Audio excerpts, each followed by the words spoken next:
6 de la mañana, ayer se anunciaron algunos cambios en el tema de retenciones a lo que se había anunciado previamente. El más importante es que finalmente las economías regionales no van a pagar retenciones. Fernando Vilela es el secretario de era agronomía, ahora se llama bioeconomía, que depende del Ministerio de Economía. Sí. ¿Cómo le va, Vilela? Buen día. ¿Qué tal? Buen día, María. Muchas gracias por llamarme. A ver, ¿por qué no, digamos, esto busca de alguna manera morigerar el impacto del aumento en alimentos? ¿Por qué no van a pagar al final algunos sectores de las economías regionales? Bueno, la semana pasada el ministro Caputo hizo un anuncio entre los cuales estaba la generación de una retención a todos los sectores de cualquiera de la economía con un 15%. Eso por primera vez deja de discriminar al sector agroindustrial, en el cual siempre, cada vez que había una devaluación, era el único que estaba siendo afectado por esta medida. O sea, ahora exportaciones pagan todas las exportaciones y retenciones, toda exportación tiene impuestos, no solo las del sector agroexportador. Exactamente, y eso, por supuesto, que es un proyecto de ley que va a tratar el Congreso de la Nación. Es un proyecto que va a ir al Congreso. Entonces, lo que estamos hablando es del proyecto de ley que va a ingresar al Congreso, en el cual lo que termina ocurriendo es que todos los sectores están afectados. En ese contexto, frente a economías regionales que están fuertemente afectadas por esta cuestión y que tienen impacto en mano de obra y en el desarrollo de la región, muchas veces son los únicos puntos de ingreso para los mismos. Estuvimos trabajando durante estos días para formular algunas excepciones, y entonces dentro de ellas una buena parte de las economías regionales fueron tomadas en consideración.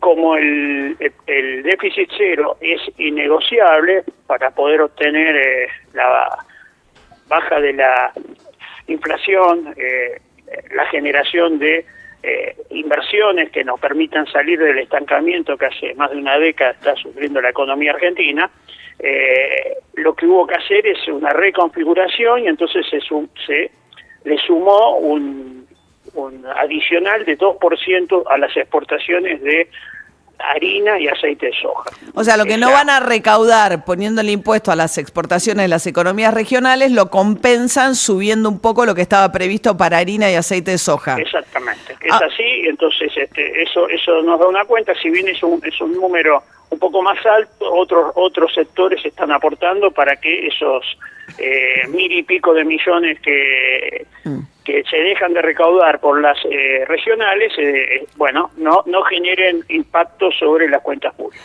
Estamos hablando con Fernando Vilela, que es el secretario de Bioeconomía, que todavía no se llama Bioeconomía, creo, todavía se llama Agricultura, ¿no?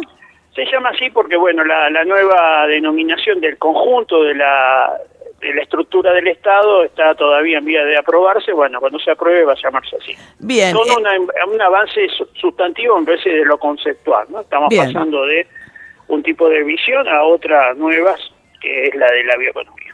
Ahora voy a eso. Primero le quería preguntar por la carne, porque la carne sí quedó pagando derechos de exportación y de alguna manera al obtener mejor precio internacional los exportadores de carne, lo estamos sintiendo en un salto del precio de la carne que realmente es lo primero que afecta al poder adquisitivo y lo primero que mucha gente se le vuelve completamente inaccesible, que es la carne. Hay cortes de carne, depende de uno lo consiga, pero hasta 10.000 pesos el corte de carne. ¿Esto va a seguir así? Digamos, ¿no hay ninguna medida que ustedes piensen tomar para tratar de hacer que la carne no sea tan inaccesible acá?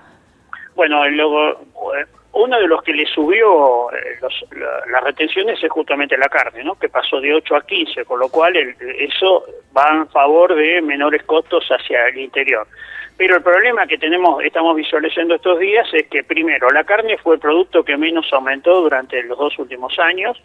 Segundo, la sequía fue muy impactante y se perdió una parte del rodeo, y ese rodeo nos lo fuimos comiendo durante estos últimos meses, y eso genera también una escasez de oferta, ¿no? Vamos a tener unos meses próximos con menor cantidad de oferta, El precio que está hoy es un precio que difícilmente se sostenga. Me da la impresión de que el poder adquisitivo va a hacer que se deprima la demanda y esa depresión va a afectar los precios, ¿no? Estamos en un momento de muy altos precios por una suma de circunstancias, ninguna de las cuales tiene que ver con las medidas que recientemente se tomaron. Estamos hablando con Fernando Vilela, que es el secretario de Bioeconomía. Usted, Vilela, lo hemos visto además, fue muchos años profesor de la Universidad de Buenos Aires, ¿no? Así es, yo justo me jubilé el 1 de noviembre y ya apareció esta Hay un video donde se lo ve que los alumnos lo despiden con mucho cariño, ¿no? Siendo que digamos, y usted quiere ser de bioeconomía, ¿por qué, digamos, y no de agricultura, digamos? En esta visión, ¿cómo convive con un gobierno donde, desde el presidente, pero otras figuras también de este gobierno, plantean que no existe tal cosa como el cambio climático?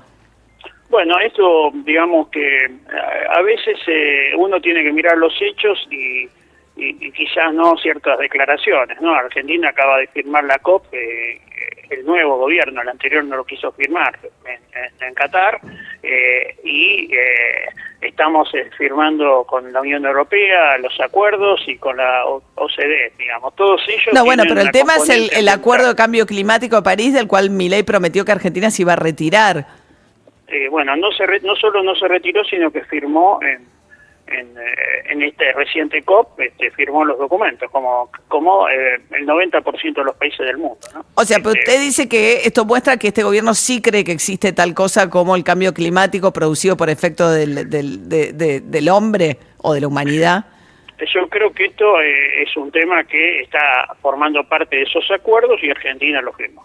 Ayer Agustín Romo, no sé si lo conoces, un diputado de La Libertad Avanza, en un intercambio que tuvo contra Margarita Stolbizer, que ella había hablado, la diputada del cambio climático, Agustín Romo le dijo: gente que piensa que los pedos de las vacas van a calentar tanto la atmósfera que se van a derretir los polos y vamos a morir todos en un apocalipsis de tsunamis, de tormentas y terremotos, me viene a decir a mí que estoy loco por decir que todo eso me parece una pelotudez. ¿Es una pelotudez?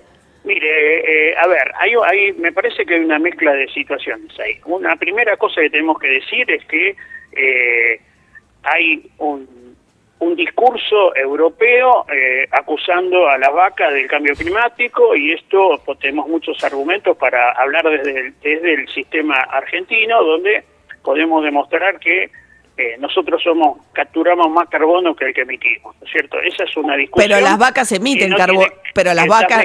Discúlpame, lo que es cierto es que el 70% de los gases de efecto invernadero son generados por los sistemas energéticos y de transporte. Y cuando se pone el foco en las vacas, que son el 4 o 5%, me parece que se naturaliza la discusión principal, ¿no? La discusión principal es que quemar hidrocarburos es la principal razón por la cual hay calentamiento global. Y esta es mi visión, y es lo que marcan los números. Correcto, pero eso no quiere decir que las vacas no aporten... No, pero está bien, yo entiendo y comparto dónde se pone el énfasis. El tema es que las vacas sí hacen su aporte, no quiere decir que sean las principales responsables, pero sí hay un aporte de las vacas. Mira, si vos tomás lo que se llama, desde el punto de vista científico, el ciclo biogenético del metano, que es el gas que emiten los rumiantes cuando hacen la digestión, ese metano tiene un poder de efecto invernadero mucho más alto que el dióxido de carbono.